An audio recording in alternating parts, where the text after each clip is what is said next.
क्योंकि वो आजादी भोग कर रहा है उन सभी का लहू के ऊपर, उन सभी का खून के ऊपर, उन सभी का कुर्बानी के ऊपर। ये कुछ आजादी है इनकी, सब बर्बादी है, भ्रष्टाचार है, अत्याचार है और न्याय नहीं मिल रहा। 75 साल भले ही हो गया हमारा आजादी का, लेकिन स्वतंत्रता सेनानियों का जो उचित सम्मान, जो उचित रिकग्निशन, अधिकार जो था स्वतंत्र भारत में, वो अभी तक नहीं मिला, वो अभी तक अधूरा रह गया।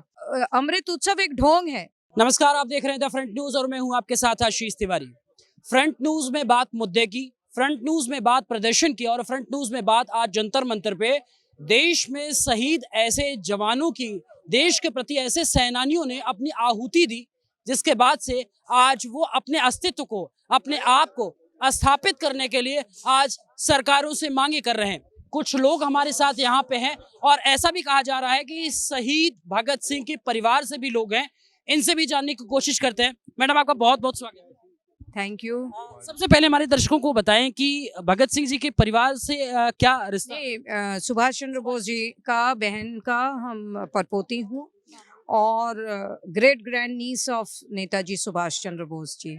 तो हमको कोई भी स्वतंत्रता सेनानियों का कोई भी दुख होता है, उनका परिजनों का कोई दुख होता है, उन लोग कहीं पे मीटिंग बुलाते हैं तो हम भी उधर उपस्थित हो जाते हैं। तो जंतर मंतर तो आना ही था और ये कई सालों से ये चल रहा है संघर्ष। ये नहीं कि अचानक इन लोग धरने पे बैठे हैं। 75 साल भले ही हो गया हमारा आज़ादी का, लेकिन स्वतंत्रता सेनानियों का जो उचित सम्मान, जो उचित रिकग्निशन, अधिकार जो था स्वतंत्र भारत में, वो अभी तक नहीं मिला, वो अभी तक अधूरा रह गया। और जब तक स्वतंत्रता सेनानी परिवार और परिजनों का अधिकार, सम्मान या व्यवस्था अपूर्ण रहेगा, देश का तरफ से, समाज व्यवस्था का तरफ से, गवर्नमेंट का तरफ से, सरकार का तरफ से, तब तक हमारा आज़ादी जो है अधूरा रह जाएगा। आप इस सरकार जो वर्तमान में केंद्र में है, वो आजादी के अमृत महोत्सव मना रही, बड़े पैसे खर्चे हुए, बड़े प्रमोशंस हुए, आपको नहीं लगता कि वो सम्मान के लिए कुछ किए? देखिए, वो तो अपना पब्लिसिटी, सेल्फ प्रमोशन के लिए सब कुछ किया है, लेकिन अगर सम्मान के लिए होता तो ये परिजन इधर नहीं बैठते हैं। This is the greatest I can say dishonour or the people of freedom fighter families can receive. और आज स्वतंत्रता सेनानी परिजन परिवार का वंशज इधर बैठे हैं। अमृत उत्सव एक ढोंग है एक रकम से। ठीक है, उन लोग अनाउंस किया, लेकिन उधर है कौन? अमृत उत्सव अपने आप घोषित करो, अपने आप मंत्रिमंडल सब अपना उत्सव मना रहे हो, ये सब क्या हो रहा है? ये परिजन इधर दुखी है, दैनिक दुर्दशा में है परिजन। तो इन लोगों के लिए कोई राशि इकट्ठा नहीं है। इन लोगों को देखभाल के लिए एक भी हॉस्पिटल नहीं है, एक भी स्कूल नहीं है। ये स्वतंत्रता सेनानी परिवारों को के लिए उनका अच्छा कोई विधायक नहीं। आज जितना मंत्रिमंडल में है, काउंसलर है, एमएलए है, सभी को पूछो आपका पूर्वज कोई था जो स्वतंत्रता संग्राम में पार्टिसिपेट किया? किसी का नहीं। किसका? कोई भी मंत्री को पूछो, आपका पूर्वज ने काला पानी किया, शहीद हुआ, फांसी में चढ़ा? जीरो। क्योंकि जो करने वाला था सब तो इधर ही है, सब आसपास दैनिक दुर्दशा में है। जो किसको लेके अमृत उत्सव हो रहा है? जो दुर्नीतिग्रस्त है, जो हमारा ब्रिटिश रूल का याद करवा देता है, उन लोग अमृत उत्सव जरूर हो रहा है, भ्रष्टाचार का हो रहा है। आरोप इस तरीके से नहीं है कि 15 अगस्त और 26 जनवरी या 2 अक्टूबर इस तरीके से जो बड़े उत्सव के तरीके से लोग मनाते हैं, बस वही तक सीमित है, वही तक लोग याद रख रहे हैं? बिल्कुल बिल्कुल, ये एक पालन करते हुए थोड़ा पैसा आपस में बंटवारा हो जाता है, और असली धरातल में जो काम है, स्वतंत्रता सेनानियों को सम्मान देना, उन सभी का क्या कष्ट है उसको सुनने के बाद उनका रिहा देना, ये सब कुछ नहीं है।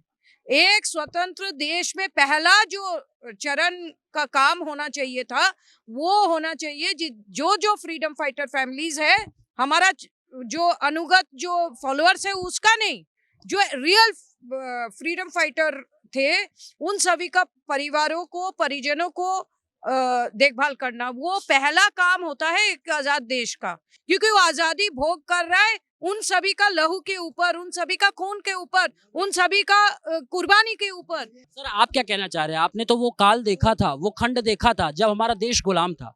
आपके हिसाब से क्या कुछ होना चाहिए? देश तो कभी गुलाम है नहीं था, स्वतंत्रता को प्राप्त था। आज स्वतंत्रता है, उस वक्त स्वतंत्रता को प्राप्त था। भारत कभी गुलाम हो सकेगा? ना कभी हुआ, ना होगा। और जो आज़ादी जिन्होंने दिलाई थी, उनमें से बताओ कि 75 वर्ष में कितने लोग ये फ्रीडम फाइटर आए? इन्हें जैसे गुजर करनी पड़ती मुझे पता है। मैंने तुम्हारे उत्तराखंड से और वहाँ तक के तुम्हारे महाराष्ट्र तक और गोवा से लेकर आसाम तक सब देखा है, और पंजाब से लेकर उड़ीसा तक सबको देख रहा हूँ। सबकी हालत ही खस्ता है इनकी। ये कुछ आज़ादी है इनकी, सब बर्बादी है, भ्रष्टाचार है, अत्याचार है और न्याय नहीं मिल रहा। और क्या कुछ कहना चाहेंगे? हाँ, हम कहना चाहते हैं सरकार बनी 75 साल हुए, तो जिस समय हम आज़ादी में कूदे उस समय हमें उम्र 17 साल की थी, और 17 साल के समय में हमारे नेता गोविंद बल्लभ पंत नावलकर जी और यहाँ हमारे फैजाबाद पे सब जिला पढ़े, ये लोग हम बचपन में पढ़ने के लिए गए थे जो पढ़ाते थे, उनकी सीख सुन करके हम आज में जीते। मैं अन्य स्वतंत्रता सेनानी स्वर्गीय हरिप्रसाद सिंह की लड़की हूँ। हमारा गांव है मोहरा समोगर, जिला देवरिया। वहाँ मैं अपने माँ के पटीदारों से परेशान हो गई हूँ। अब हमारे पिताजी तो चले गए, मेरी माँ है, मगर हमारे पटीदार सब जमीन बेच के सबको कब्जा करा दे रहे हैं। और उसके बाद से हमसे झगड़ा, तो डीए में जा रहे हैं तो कह रहे हैं लोग कि ठीक हो जा रहा है, मगर हम परेशान हो गए हैं। स्वतंत्रता संग्राम सेनानी की आज ये स्थिति है, ये हालत है, देखिए उनका परिवार परेशान है। क्या कहेंगे, देश ठीक स्थिति में जा रहा है? देखिए, जिस तरह से कहा गया था हमारे देश में, नेताजी ने एक सपना देखा था कि इस देश की आज़ादी में 20 साल जो है इसको डिसिप्लिन में रखना है, आर्मी शासन में रखना है। वो हुआ नहीं, नेताजी रहे नहीं, तो लोगों के अंदर इतना कुत्सितता भर गई है, उन्हें यही नहीं पता है माता पिता गुरु और स्वतंत्रता सेनानियों के मान सम्मान को रखना वो भूल गए। और जो पाश्चात्य संस्कृति की अध्ययन करके बच्चे पैदा होकर बड़े हुए और जो अधिकारी बन गए, उनको पता ही नहीं है। आज ये दिन इनको देखने को मिल रहा है, जो शर्म नहीं आ रही है। ऐसे डीएम एसडीएम के खिलाफ तुरंत कानूनी कार्रवाई होनी चाहिए कि जो स्वतंत्रता सेनानियों के परिजनों की बात नहीं मानते हैं, उनके खिलाफ तुरंत कानूनी कार्रवाई हो। उनको पद पर रहने का अधिकार नहीं है। एक सही मार्ग देने के लिए कुछ युवा में इनसे भी जानने की कोशिश करते, क्या कुछ कहेंगे? मेरा नाम डॉक्टर अमर सिंह तिवारी है, मैं राम खिलावन पांडे जी का नाती हूँ।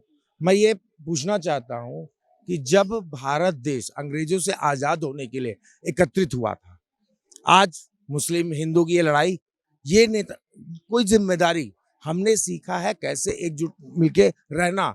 संस्कार के नाम कोई चीज नहीं है। आज जाति के नाम पर वोट की राजनीति होती है, वो संसद में बैठते हैं, अपने हिसाब से नियम बनाते हैं। देश को आज कहाँ तक ले गए। कुल मिलाकर के ये जो पूरी बात है, इस बात पे गौर करने की बात है। सरकार कितना अमल कर पाती है इसकी भी बात है। इनका ये भी मानना है कि जिस तरीके से संसद भवन है, जिस तरीके से प्रदेश का भवन बना हुआ है दिल्ली में, इसी तरीके से स्वतंत्रता संग्राम सेनानियों का भी भवन होना चाहिए। उनके लिए कुछ मार्ग होने चाहिए बड़े स्तर पर, कुछ इनके लिए भी और भी सरकार की तरफ से कार्रवाई होनी चाहिए। कैमरा सहयोगी सोमनाथ सिंह के साथ Ashish Tiwari, the Front News, Jantar Mantar, New Delhi. The Front News. Please subscribe and press the bell icon.